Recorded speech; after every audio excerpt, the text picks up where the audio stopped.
ஓம் சாந்தி. 12/6/2024 சாக்கார முரளியின் சாரம். இனிமையான குழந்தைகளே, முதலில் பக்தியை யார் ஆரம்பித்து வைத்தாரோ அந்த ரதத்தில்தான் பாபா வருகின்றார்.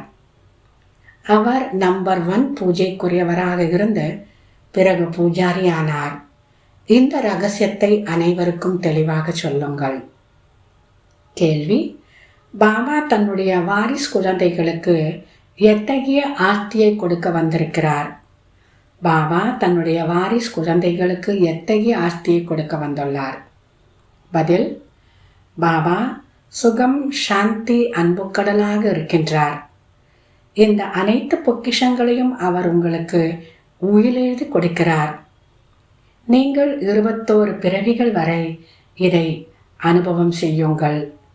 இந்த பொக்கிஷம் குறையவே குறையாது என்று உயிலெழுதி கொடுக்கிறார். உங்களை சூழிலிருந்து வைரமாக ஆக்கிவிடுகிறார். நீங்கள் பாபாவின் அனைத்து பொக்கிஷங்களையும் யோக பலத்தின் மூலம் அடைகின்றீர்கள். யோகம் இல்லாமல் பொக்கிஷம் கிடைக்க முடியாது. ஓம் சாந்தி. தந்தை சிவன் சர்வவியாபி, பெயர் ரூபத்திலிருந்து தனிப்பட்டவர் என்று கூறுகிறார்கள். பிறகு அவருக்கு பால் போன்றவற்றால் அபிஷேகம் செய்வது சரியாக இல்லை. ஆகாரத்தில் இருக்கின்றார், அதாவது சூக்ஷ்ம உடலில் இருக்கின்றார் என்றால் அவர் மீது பூக்களை போடுகின்றனர் அல்லவா?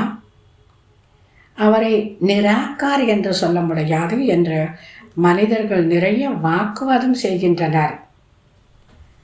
பாபாவிற்கு முன்பு வந்து கூட வாக்குவாதம் தான் செய்வார்கள்.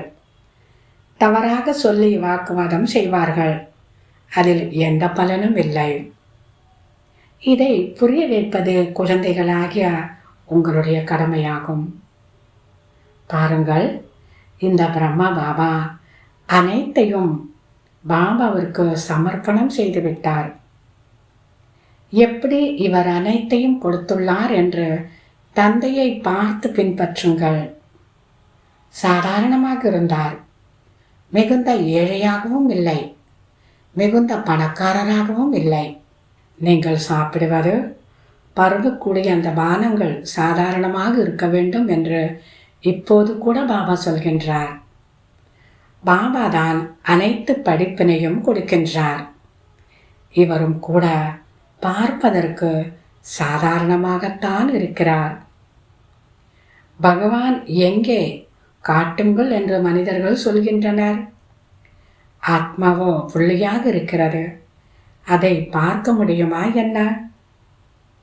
பாருங்கள், நான் இவருடைய பல பிறவிகளின் கடைசியில் பிரவேசம் செய்கின்றேன். இவர்தான் பிறகு நம்பர் 1 ராஜா ஆக வேண்டும். இவர்தான் மிகுந்த பக்தி செய்திருந்தார். பக்தியின் பலன் கூட இவருக்கு கிடைக்க வேண்டும். இவர் எனக்கு எப்படி வாரிசானார் என்பதையும் பாபா குழந்தைகளுக்கு காட்டுகின்றார்.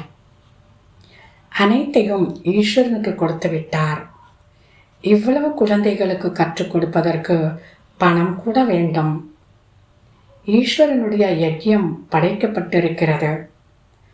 பகவான் இவருக்குள் அமர்ந்து ருத்ர ஞான யஜ்யத்தை படைக்கிறார். இதை படிப்பு என்று சொல்லப்படுகிறது. ஞானக்கடலாகிய ருத்ரன் சிவபாபா ஞானத்தை கொடுப்பதற்காக இந்த யஜ்யத்தை படைக்கின்றார். முற்றிலும் சரியான வார்த்தையாகும்.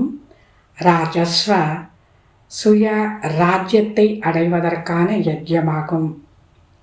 ராஜஸ்வ அஸ்வமேத அவிநாசி ருத்ர கியான யஜ்யம். இப்படி இந்த யஜ்யம் சுய ராஜ்யத்தை அடைவதற்கான யஜ்யமாகும். யஜ்யன்னா வேள்வி. பாபா சொல்கிறார், இந்த பிரம்மாவும் கூட மாணவராக இருக்கிறார். இவர் கூட பல பிறவிகளின் கடைசியில் இருக்கிறார். துரு பிடித்துள்ளது.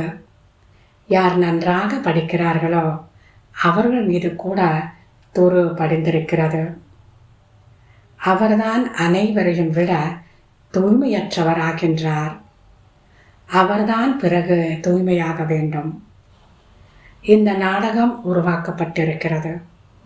பாபா உண்மையான விஷயங்களை சொல்கிறார். பாபா சத்தியமானவர். அவர் ஒருபோதும் தலைகீழான விஷயங்களை சொல்வதில்லை. இந்த அனைத்து விஷயங்களையும் மனிதர்கள் யாரும் புரிந்து கொள்ள முடியாது. குழந்தைகளாகிய நீங்கள் சொல்லாமல் மனிதர்களுக்கு இவை எப்படி தெரியும்? நல்லது. தாரணைக்கான முக்கிய சாரம். முதலாவது, உயர்ந்த பதவி அடைய முழுமையாக தந்தையை பின்பற்ற வேண்டும்.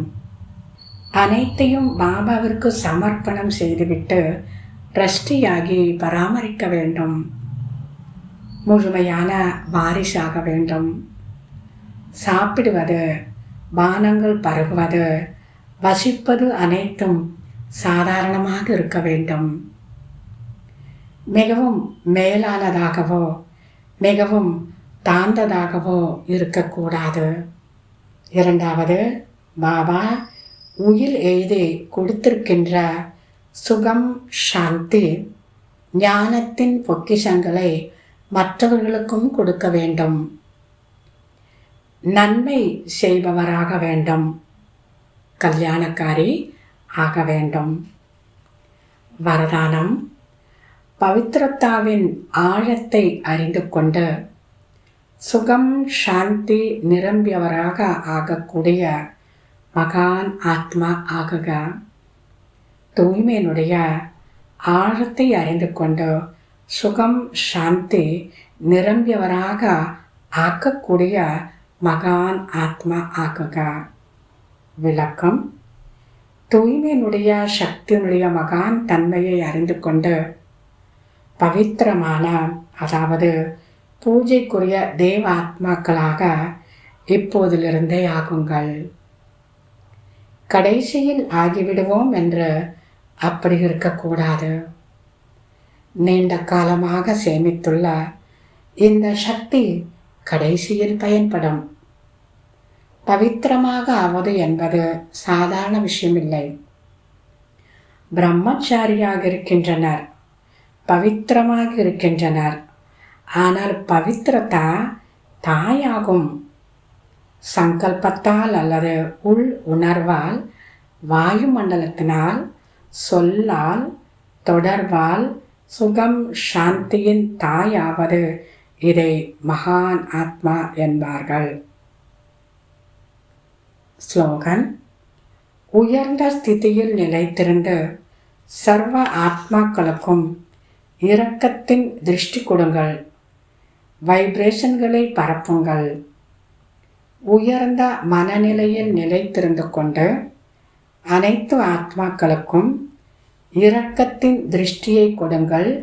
வைப்ரேஷனை பரப்புங்கள். நல்லது. இனிமையிலும் இனிமையான 5000 வருடங்களாக காணாமற் போய் மீண்டும் கண்டெடுக்கப்பட்ட செல்ல குழந்தைகளுக்கு தாய், தந்தை, பாப் தாதாவின் அன்பு நினைவுகள் மற்றும் காலை வணக்கம். ஆன்மீக குழந்தைகளுக்கு ஆன்மீக தந்தையின் நமஸ்காரம். ஆன்மீக தந்தைக்கு ஆன்மீக குழந்தைகளின் நமஸ்காரம். ஓம் சாந்தி.